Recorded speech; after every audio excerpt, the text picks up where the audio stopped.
জয়গুরু। পরম প্রেমময় শ্রী ঠাকুরের শ্রীচরণে কোটি কোটি প্রণাম জানাই এবং প্রত্যেক গুরু ভাই বোনদের জানাই আমার আন্তরিক রাগ ও জয়গুরু।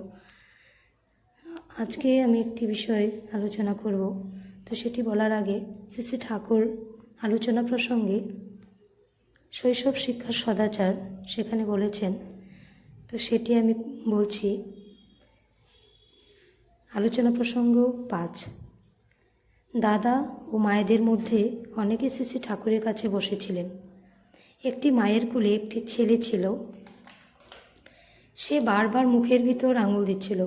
তাই দেখে শ্রী ঠাকুর বললেন, কলতলায় গিয়ে ওর হাত ধুয়ে আন, আর ভালো করে বুঝিয়ে বল যে যখন তখন মুখের ভিতর আঙুল দিতে নেই। মুখের ভিতর আঙুল দিতে গেলে যে হাত ধুয়ে দিতে হয় এবং সেটা কেন করতে হয় তাও বলতে হয়। এইভাবে ছেলেবেলা হতে সজাগ থেকে ছেলেপিলেদের সদাচার ইত্যাদি শিক্ষা দিতে হয়, আর শিক্ষা অনুযায়ী নিজেরা আচরণ করতে হয়। শৈশব শিক্ষা ভালো না হলে পরে মানুষের বড় কষ্ট হয়। সেগুলো আমাদের অনেকের হয়তো মনে হবে যে এটা কোনো বড় ব্যাপার না, কিন্তু এই ছোট ছোট অভ্যাসের জন্য নিজের সাথে অন্যেরও ক্ষতি হতে পারে। যেমন নাকে, কানে বা মুখে বারবার হাত দেওয়া, যেখানে সেখানে থুতু ফেলা, হাঁচি কাশির সময় মুখ না ঢেকে রাখা বা অপরিষ্কার হাতে খাবার খাওয়া, এরপর যেমন বাইরে থেকে ঘুরে এসে ভালো করে হাত মুখ না ধোয়া।